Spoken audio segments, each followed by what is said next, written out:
Well, the motorcycle museum's done, and absolutely brilliant it was. See last video. I'm now in Toledo, somewhere I've been before, quite a few years ago. And not the usual place I'd hang around in nowadays, to be honest. I prefer the quieter spots. But having come down through France so quickly, I've got a couple of days to spare. In fact, maybe more. So this is going to be one of them. I won't be filming any of the major scenes, I don't think. Or major sites, I should say. Hopefully there'll be a couple of other interesting smaller ones we can find. Because I'm sure there's loads and loads on YouTube about Toledo. It's a very popular spot. Right, this is the second entrance gate on the river bridge, and above us is the twin-headed eagle, which seems to pop up all over the place. Have a look at my Albanian videos for some of those. So pops up in Eastern Europe quite a lot, Russia, and here again in Spain. I'm not sure what the relevance to Spain is, I'll have to look it up, but a recurring symbol. And within 50 metres we find an H-van advertising Toledo, Fly Toledo zip wire. You get everywhere. I saw one on the motorway the other day, which was actually a fake one, built on a trailer. So enduringly popular for advertising. The good thing about Toledo is, although it's very busy with tourists, it's not that hard to find quiet spots.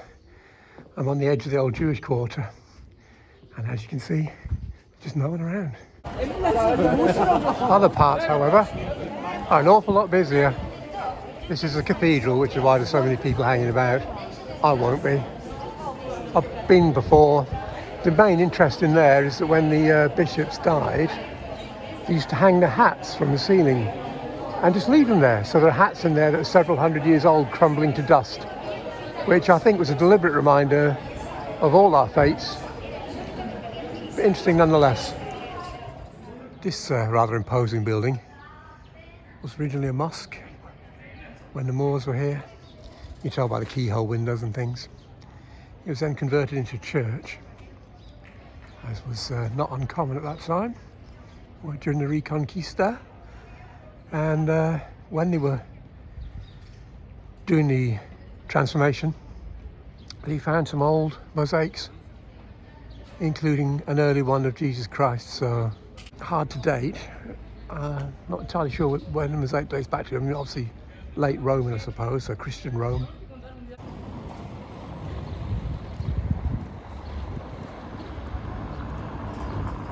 So the earlier gateways we were at were like an inner curtain wall, in part, where the mosque was a minute ago.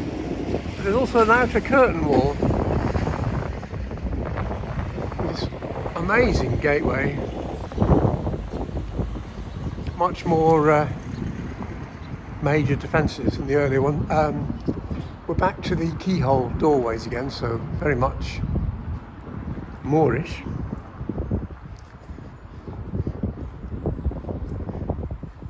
But of impressive dimensions.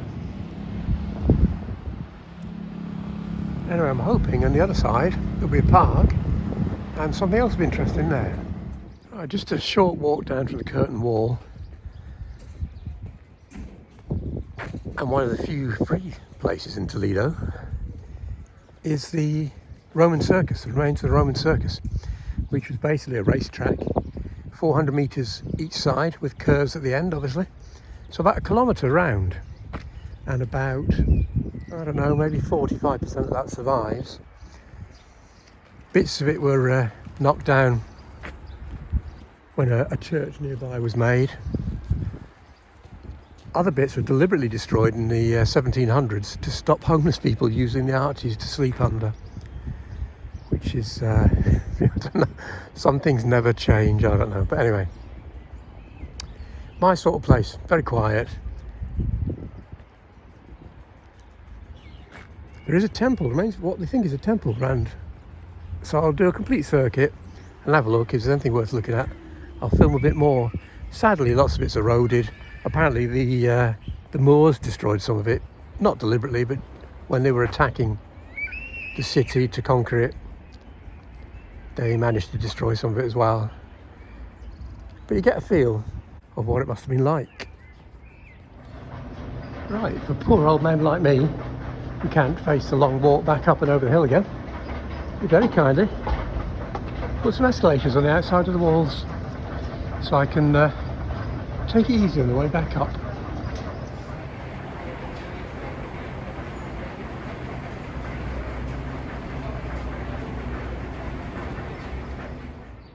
Right, so it's goodbye Toledo. I must say I've enjoyed my little walk around today. It's only been a few hours, but it is an amazing place really. Very touristy, but I'm glad I made the effort to stop. Anyway, onward to some smaller places. I've moved about an hour and a half southeast from Toledo into La Mancha, a small town called Suegra, where there are some of the famous windmills that we associate with Don Quixote. You may well have seen these in tourist posters the world over, advertised in this region. There's a dozen of them here, and there's I think 2 or 3 other places with this type of windmill in this region. And very beautiful they are too. And apparently the reason they're here, as well as being on the highest point for miles and miles around, the area La Mancha comes from the Arabic Al-Mancha, which means dry, without rivers. And so water mills, which are the more common medieval choice of milling, were incapable of being used because there wasn't enough water flow. So they had to use wind mills. And I believe, I don't know if I'm right, I was told that these windmills are called manchego, which is also a type of cheese. I'm not quite sure what the connection is there, but I just thought I'd mention it. So anyway, as well as a dozen windmills, there's a castle just up there. You might be able to see the flag, I don't know. Let's go and have a look. Impressive. And as expected, with a dominant view of the plains below and the town. Well, it's even more impressive close up, but it's locked. Never mind, there are another 7 windmills on this side of the hill. So they're making sure they've got the wind on both sides. Oh, and the first classic car I've seen on the road, a 1960s sloping Beetle 6-volt. Very nice. So I moved on a bit. I'm in Alcalá de Real in the province of Jaén. We're well south now. Probably only about 100 miles from my final destination. And in the distance you can see a castle, which is what I'm heading up to have a mooch about. Look what I found down a side street. Simca 1200 Special in a suitably distressed condition. Not rotten, but most panels got a little dent on somewhere. Nice to see. And next to that, an Edbro van, which used to be everywhere, but it's starting to disappear now. No, it's actually badged a Nissan, but there's a very similar, maybe a rebadged van that looks very similar. But anyway, this one's a Nissan. Early 80s, I would have thought, late 70s, early 80s. Can't tell in Spain because things had a long production run. Right, I'm in. Now, the lovely lady on reception took one look at me and decided I must be over 65 and gave me the reduced rate automatically, which factually inaccurate but very gratifying as it's half price. So let's go and look around. Once you're inside the curtain wall, there's a gap, and then the main castle's built on the original rock, which has been borrowed to form storage areas. I'm pretty much at the top of the hill, and I stopped at this point just to say that this castle, and it is considerably larger than I expected it to be, but anyway, acted at one point as the boundary between Christian Castile, which had been reconquered from the Moors, and the rest of Andalusia, which remained in Muslim hands. And the whole of that history basically is encapsulated in this part. Granada is down there through those hills, just low hills, And in the other direction is Toledo and the rest of what was then Christianity. And then below, directly below the castle and still protected by a wall, is the original Muslim, well, part of the original Muslim settlement. So the ruins you see below are medieval Muslim houses, shops, and the church, which was presumably put there immediately and deliberately to show the new Christian dominance over their previous Muslim rulers, is believed to have been built on the foundations of a mosque. Like so many religious handovers, they tend to repurpose. So there you go. It's a steep old walk up here. I don't know if the camera will show that. It is steep, but I'm so glad I came. It's an amazing place.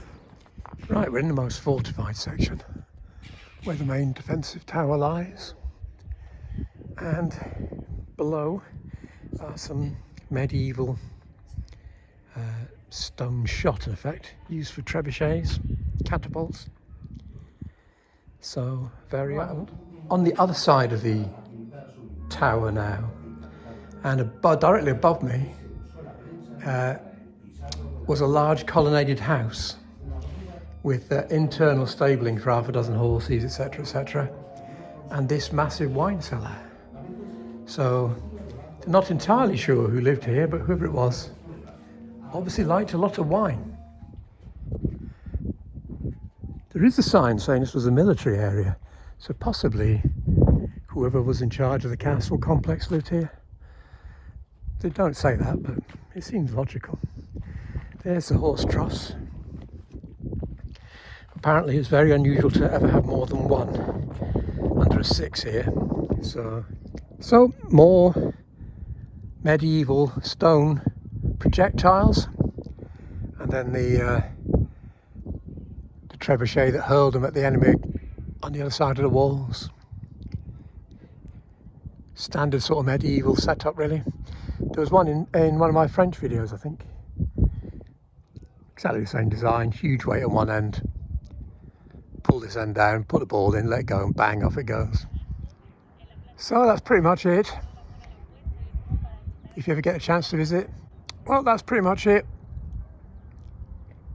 A great place to walk around for a couple of hours.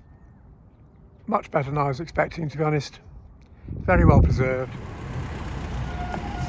Nice early P200 parked up side of the road, bearing its Motor Vespa badge. It's got the early panel clips. It's not auto lube. Nice seat. Early headstock with a key up top. It's been upgraded to a halogen headlamp at some time. Very nice, very clean, very tidy. Nice Renault 4 F6 with windows, vitrade as the French would say. Wait for the cars to go. Still only across as a runaround for the local auto electricians, who also does air conditioning and services tachographs. And whilst I was crossing the road, before I could get my camera out, an absolutely mint Fiat 127, a very late one, with the black plastic bumpers and grille combination, went past. So there are a few classics scattered about, just not that many.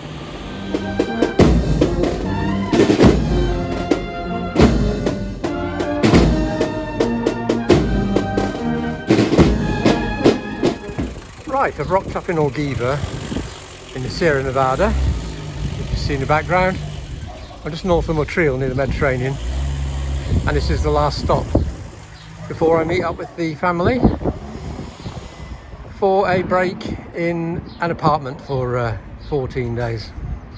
So well, I've walked around Orgiva, but I don't think there'll be much more left before I call it a day for a couple of weeks.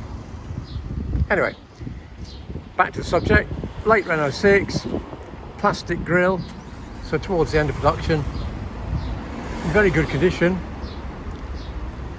Spanish built, I think, so nice to see one on the road still. There was a Renault 4 van parked here earlier, so maybe the same owner.